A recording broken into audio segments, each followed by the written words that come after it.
Hi guys, പത്തനംമാറ്റ സീരിയലിൻ്റെ ഒരു പുതുപുത്തൻ വിശേഷത്തിലേക്ക് എല്ലാവർക്കും സ്വാഗതം. നല്ലൊരു അടിപൊളി വിശേഷത്തിലേക്കാണ് നമ്മൾ പോകുന്നത്. നമ്മുടെ അനാമികയ്ക്ക് കിട്ടേണ്ട ഒരു അടി കൊടുക്കുകയാണ് അനി.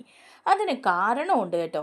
നയനെ ആദരിക്കാൻ വേണ്ടിയിട്ട് ഒരു ചടങ്ങൊക്കെ ഓഫീസിൽ നടത്തുമ്പം അനാമിക അവിടെ വന്നിട്ട് പ്രശ്നം ഉണ്ടാക്കുകയും വീട്ടിൽ വന്ന് വീണ്ടും പ്രശ്നം ഉണ്ടാക്കുകയും ഒക്കെ ചെയ്യാണ്. അപ്പോൾ അനി ഒന്ന് കൊടുക്കുന്നുണ്ട്. ആ വിശേഷങ്ങളിലേക്കാണ് നമ്മൾ പോകുന്നത്. നമ്മുടെ വീഡിയോ ഇഷ്ടമായാൽ ഒന്ന് ലൈക്ക് ചെയ്യാനും ചാനലൊന്ന് സബ്സ്ക്രൈബ് ചെയ്ത് സപ്പോർട്ട് ചെയ്യാനും ആരും മറക്കല്ലേ. അങ്ങനെ നയനയ്ക്ക് ആ വലിയ പ്രോജക്റ്റ് കിട്ടുകയാണ്. അതുപോലെ ഓൾ ഇന്ത്യ ലെവലിലുള്ള ആ കോമ്പറ്റീഷനിൽ ഒന്നാം സ്ഥാനത്തെത്തുകയാണ് മൂർത്തീസ് ജ്വല്ലറി. നയനയുടെ ഡിസൈനുകൾ കണ്ടിട്ടാണ് മൂർത്തീസ് ജ്വല്ലറി അങ്ങനെ ഒന്നാം സ്ഥാനത്തെത്തിയത്.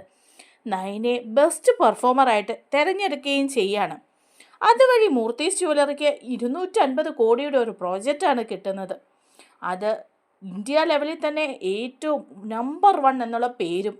അത് കമ്പനിക്ക് ഒരു നല്ല റെപ്യൂട്ടേഷൻ ആയതുകൊണ്ട് തന്നെ നയനയെ ആദർശിനെയും അഭിനന്ദിക്കാനും അതിൻ്റെ പിന്നിൽ പ്രവർത്തിച്ച എല്ലാവരെയും ആദരിക്കാനും ഒക്കെ ആയിട്ട് ഒരു ചടങ്ങ് സംഘടിപ്പിക്കുകയാണ് കേട്ടോ, ഒരു പാർട്ടി. അത് ഓഫീസിൽ വെച്ചിട്ട് തന്നെയാണ് നടത്തുന്നത്. കോൺഫറൻസ് ഹാളിലാണ് പാർട്ടി നടത്തുന്നത്. അതിനായിട്ട് എല്ലാവരെയും ഇൻവൈറ്റ് ചെയ്തിട്ടുണ്ട് കേട്ടോ. അങ്ങനെ അനന്തപുരിയിൽ എല്ലാവരെയും വിളിച്ചിട്ടുണ്ടെങ്കിലും അങ്ങനെ മുത്തശ്ശൻ്റെ ആരോഗ്യ കാരണങ്ങളാൽ മുത്തശ്ശൻ പോകുന്നില്ല. അതുപോലെ ദേവയാനിയും ജലജയും ജാനകിയും ഒന്നും പോകുന്നില്ല. പക്ഷേ അനി കമ്പനിയിലെ സ്റ്റാഫ് ആയതുകൊണ്ട് അനി അവിടെ പോകുന്നുണ്ട്. അതുപോലെ നവ്യയും പോകുന്നുണ്ട്. നവ്യയുടെ ഒപ്പം അഭിയും ഉണ്ട് കേട്ടോ. അതുപോലെ തന്നെ അനി പോകുമ്പോൾ അനി അനാമികയെ വിളിക്കുകയാണ്.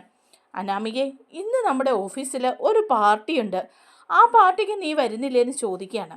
അപ്പോൾ അനാമിക പറയാണ്, അവളെ ആദരിക്കുന്ന പാർട്ടിയല്ലേ നിൻ്റെ ഏടത്തിയെ, അതായിരിക്കും ഇപ്പോൾ ഇത്ര സന്തോഷം മുഖത്ത് കാണുന്നത്. എന്താടാ, ആ നന്ദു വരുന്നുണ്ടോ? അപ്പം അനി പറയാണ്, എൻ്റെ പൊന്നനാമികയെ, നീ വരുന്നുണ്ടെങ്കിൽ വാ. എല്ലാവരും കപ്പിൾസായിട്ട് വരുമ്പോൾ നമ്മുടെ കാര്യത്തിൽ എല്ലാവരും അന്വേഷിക്കും. അതുകൊണ്ട് മാത്രം നിന്നെ ഞാനൊന്ന് വിളിച്ചെന്നേ ഉള്ളൂ. അപ്പോൾ പറയാണ്, അങ്ങനെ നീ വിഷമിക്കൊന്നും വേണ്ട, ഞാനും വരുന്നുണ്ട്. എന്തായാലും അവിടെ എന്താ നടക്കുന്നതെന്ന് അറിയണമല്ലോ. ഇനിയിപ്പം ഞാൻ വരുന്നില്ല എന്ന് പറഞ്ഞാൽ നിനക്ക് ആ നന്ദുവിനെ വിളിക്കാമല്ലോ. അതിന് വേണ്ടിയിട്ടല്ലേ നീ. ഒന്ന് നിർത്തനാമികെ, നീ വരുന്നുണ്ടെങ്കിൽ എൻ്റെ കൂടെ വാ, എനിക്ക് യാതൊരു നിർബന്ധവും എന്ന് പറയാണ്. അപ്പോൾ അനാമികയ്ക്ക് പോകണമെന്നുണ്ട് കേട്ടോ. എന്താണെന്ന് വെച്ചാൽ നന്ദു എങ്ങാനും അവിടെ വരുമോ എന്നുള്ള കാര്യങ്ങളും അവിടെ എന്തൊക്കെയാണ് സംഭവിക്കാൻ പോകുന്നതെന്നുള്ള കാര്യങ്ങളും അറിയാൻ വേണ്ടിയിട്ട്. അങ്ങനെ ജലജ പറയാണ്, നീ പൊയ്ക്കോ അനാമികയെ, അല്ലെങ്കിൽ അവൻ ആ നന്ദുവിനെ വിളിച്ചു വരുത്തും. അവളുടെ ചേച്ചിയെ അഭിനന്ദിക്കുന്ന ചടങ്ങല്ലേ, അപ്പോൾ പിന്നെ അവൾ വരുമായിരിക്കും. എന്തായാലും നീ പോകുന്നത് നല്ലതാണെന്ന് പറയാണ്. അപ്പോൾ അനാമിക പറയുന്നുണ്ട്, അതെ ഞാൻ പോകുന്നുണ്ടെന്ന് പറയാണ് കേട്ടോ. അങ്ങനെ അനാമികയും അനിയോടൊപ്പം ഓഫീസിലെ പാർട്ടിയിൽ പങ്കെടുക്കാനായിട്ട് പോവാണ്. അങ്ങനെ പാർട്ടിയിൽ അവിടുത്തെ സ്റ്റാഫും അങ്ങനെ കുറേ ആൾക്കാർ ഉണ്ട് കേട്ടോ. മെയിനായിട്ടും അവിടെ നടക്കാൻ പോകുന്നത് ഈ ഒരു വലിയ പ്രോജക്റ്റ് കിട്ടിയതിൻ്റെ സന്തോഷവും പാർട്ടിയുമാണ്. അതിനോടൊപ്പം ഏറ്റവും നല്ല പെർഫോമർ ആയിട്ടുള്ള നയനെ അഭിനന്ദിക്കുന്ന ചടങ്ങുമാണ്. അങ്ങനെ ചടങ്ങൊക്കെ ആരംഭിക്കുകയാണ് കേട്ടോ. അപ്പം ആദർശ് പറയുന്നുണ്ട്, നമ്മുടെ കമ്പനിക്ക് 250 കോടിയുടെ ഒരു പ്രോജക്റ്റാണ് ഒറ്റയടിക്ക് കിട്ടിയിരിക്കുന്നത്. അതുമാത്രമല്ല, ഇന്ത്യയിലെ നമ്പർ 1 ജ്വല്ലറി എന്നുള്ള പേരും കിട്ടിയിട്ടുണ്ട്. പേര് മാത്രമല്ല, ആ കോമ്പറ്റീഷനിൽ 50ഓളം ജ്വല്ലറികൾ പങ്കെടുത്തതിൽ നമ്മളാണ് ഒന്നാം സ്ഥാനത്ത്. ഇതിനെല്ലാം കാരണം നയനയാണെന്ന് പറയാണ്. അപ്പോൾ ഇത് കേൾക്കുമ്പോൾ എല്ലാവരും കൈയടിക്കുന്നുണ്ട്. അതേസമയം ഇത് കേൾക്കുമ്പോൾ അനാമികയ്ക്ക് അങ്ങ് ദേഷ്യം വരികയാണ്. സഹിച്ച അനാമിക അവിടെ ഇരിക്കുന്നത്. അപ്പോൾ അങ്ങനെ ആദർശ് പ്രസംഗം തുടരുകയാണ്. നയനയെ അഭിനന്ദിക്കുകയാണ്. നയനയുടെ ഡിസൈനുകളെയും അതിന് കൂട്ടായിട്ട് നിന്ന മറ്റ് ഉള്ള ജോലിക്കാരെ എല്ലാവരെയും അഭിനന്ദിച്ച് സംസാരിക്കുന്നുണ്ട് കേട്ടോ. അങ്ങനെ നയനയെ ആദരിക്കുന്ന ചടങ്ങ് വരികയാണ്. അപ്പം നയനയെ സ്റ്റേജിലേക്ക് വിളിക്കുകയാണ്. സ്റ്റേജിൽ വിളിക്കുമ്പോഴേക്കും നയനയെ പൊന്നാട അണിയിച്ച് ഒക്കെ സ്വീകരിക്കുകയും ഒക്കെ ചെയ്യാണ്. ഇതെല്ലാം ദേവയാനിയാണെങ്കിൽ വീട്ടിൽ നിന്ന് ഫോണിൽ ലൈവായിട്ട് കണ്ടുകൊണ്ടേ ഇരിക്കുകയാണ്. ദേവയാനിക്ക് ഇതൊക്കെ കാണുമ്പോൾ ഭയങ്കര സന്തോഷമാണ് കേട്ടോ, അവിടെ പോയിട്ടില്ല എങ്കിലും. അതേസമയം അനാമികയാണെങ്കിൽ ആകെപ്പാടെ കടിച്ചു പിടിച്ചാണ് അവിടെ ഇരിക്കുന്നത്. ആ സമയത്ത് ഓരോരുത്തരും വന്ന് നയനയെ പുകഴ്ത്തി പറഞ്ഞുകൊണ്ടേയിരിക്കുകയാണ്. അങ്ങനെ നയനയെ ആദരിച്ചു കഴിയുമ്പോൾ നയന പ്രസംഗിക്കുകയാണ് കേട്ടോ. അപ്പം നയന പറയുന്നുണ്ട്, ഇതിനെല്ലാം കാരണം ആദർശേട്ടനാണ്. ഞാൻ വലിയ ഡിസൈനറൊന്നും അല്ല, പക്ഷേ ചെറുതായിട്ട് എൻ്റെ കടയിൽ ഞാൻ ഡിസൈൻ ചെയ്യായിരുന്നു പ്രതിമകളും ഫോട്ടോകളും ഒക്കെ. അത് ഇവിടെ വന്ന് ഇങ്ങനൊരു പ്ലാറ്റ്ഫോമിൽ ചെയ്യാൻ പറ്റിയപ്പോഴാണ് എനിക്ക് ഇത്രയധികം പ്രശസ്തയാകാൻ കഴിഞ്ഞത്. അതിനൊക്കെ കാരണം ആദർശേട്ടനാണ്. ആദർശേട്ടൻ്റെ സപ്പോർട്ട് ഉള്ളത് കൊണ്ട് മാത്രമാണ് ഞാൻ ഇവിടെ വരെ എത്തിയത്. മാത്രമല്ല ആദർശേട്ടൻ്റെ അമ്മയും എന്നെ നന്നായിട്ട് സപ്പോർട്ട് ചെയ്യുന്നുണ്ട്. ഈ കഴിഞ്ഞ ദിവസങ്ങളിലൊക്കെ ഡിസൈൻ ചെയ്തപ്പോൾ അമ്മ തന്നെ ഭക്ഷണം ഉണ്ടാക്കി തന്നു. എല്ലാ കാര്യങ്ങളും ശ്രദ്ധിച്ച് ഞാനത് ചെയ്തതുകൊണ്ടാണ് എനിക്കിപ്പം ഈ നിലയിൽ എത്താൻ പറ്റിയത് എന്നൊക്കെ നയന പറയാണ്. അതുപോലെ തന്നെ ആദർശേട്ടൻ്റെ കുടുംബം എന്നെ ചേർത്ത് നിർത്തുന്നുണ്ട്. അബിയാണെങ്കിലും അനിയാണെങ്കിലും അങ്ങനെ എല്ലാവരും എന്ന് പറയുമ്പോൾ അനിയെന്ന് പറയുമ്പോഴേക്കും അനാമികയ്ക്ക് ദേഷ്യം വരെയാണ് കേട്ടോ. അങ്ങനെ അതിനൊക്കെ ശേഷം അനിയോട് പറയുന്നുണ്ട് എന്തെങ്കിലും രണ്ട് വാക്ക് സംസാരിക്കാൻ. അപ്പോൾ അനിയും ഏടത്തെക്കുറിച്ച് സംസാരിക്കാനായിട്ട് കയറുകയാണ് കേട്ടോ. എന്നിട്ട് അനി സംസാരിക്കുകയല്ല ചെയ്യുന്നത്, ആദ്യം തന്നെ ഏടത്തിയെ പുകഴ്ത്തിക്കൊണ്ട് ഒരു കവിത ചൊല്ലുകയാണ് ചെയ്യുന്നത്. എന്നിട്ട് പറയുന്നുണ്ട് എൻ്റെ ഏടത്തി അങ്ങനെയാണ്, എനിക്ക് അമ്മയെപ്പോലെയാണ് എൻ്റെ ഏടത്തി എന്നും ഞങ്ങളുടെ കുടുംബത്തിലേക്ക് ഏടത്തി കടന്നു വന്നതിൽ പിന്നെയാണ് ഈ ഐശ്വര്യങ്ങളൊക്കെ ഉണ്ടാകുന്നതെന്നും ഞങ്ങളുടെ കുടുംബത്തിന് വിളക്കാണെന്നും അതുപോലെ മുത്തശ്ശനും മുത്തശ്ശിയും ഒക്കെ ഏടത്തിയെ ഒരുപാട് സ്നേഹിക്കുന്നുണ്ടെന്നും ഞങ്ങളുടെ കുടുംബത്തിലുള്ളവർക്ക് ജീവൻ പോലും തരാൻ തയ്യാറായിട്ടുള്ളവളാണ് ഞങ്ങളുടെ ഏടത്തിയെന്നും ഒക്കെ പറയാണ് കേട്ടോ അനി. അതുപോലെ ഏടത്തിയെ പുകഴ്ത്തി ഒരു കവിത കൂടി ചെല്ലുകയാണ്.